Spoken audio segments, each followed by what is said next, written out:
partager comme expérience de Dieu 3 versets de la parole de Dieu qui animent aujourd'hui encore ma vie.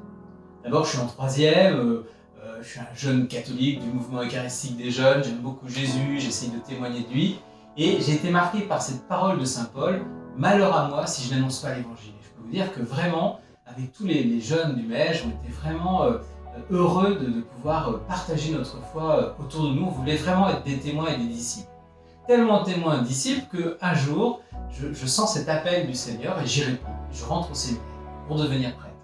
Et là, lors de la première retraite spirituelle, une semaine en silence, c'était un peu une découverte pour moi, je venais d'entendre un enseignement d'un prêtre qui prêchait cette retraite et il nous avait dit de liser tel texte. Et moi j'étais à la chapelle, j'essayais de lire ce texte, ça me disait rien, je relisais, ça me disait rien, j'entendais du bruit, j'étais gêné, j'étais pas à l'aise dans ma prière. Et tout d'un coup, mon regard retombe dans le texte biblique.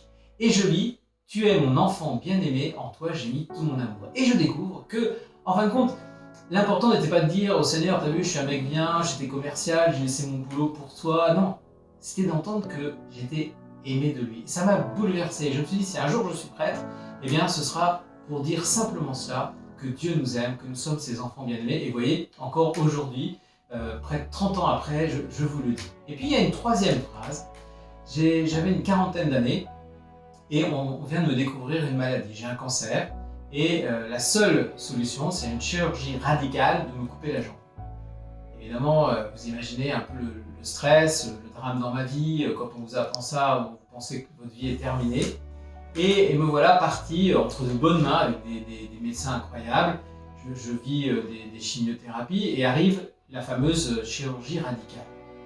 Et dans mon lit de malade, je négociais encore avec le Seigneur en disant quand même, un prêtre unijambiste, on n'a jamais vu ça, tu peux peut-être faire quelque chose, Seigneur, encore un miracle.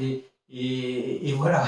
Et puis je vois mon prix en église qui est sur ma table de nuit là, de l'hôpital. Alors je le prends et je lis le texte biblique du jour de mon opération où on va me couper la jambe. Et le jour où on m'a coupé la jambe, le texte de l'évangile c'était « Prends ton brancard, lève-toi et marche ».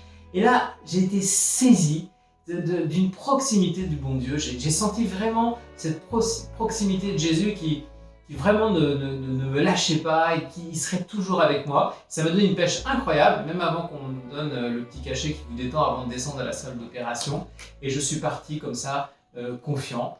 Et aujourd'hui, je veux témoigner que vraiment le Seigneur m'a aidé à prendre mon brancard, à me remettre en route, à me remettre en marche. Et je veux vous témoigner qu'aujourd'hui, je suis heureux comme prêtre de marcher pour vous.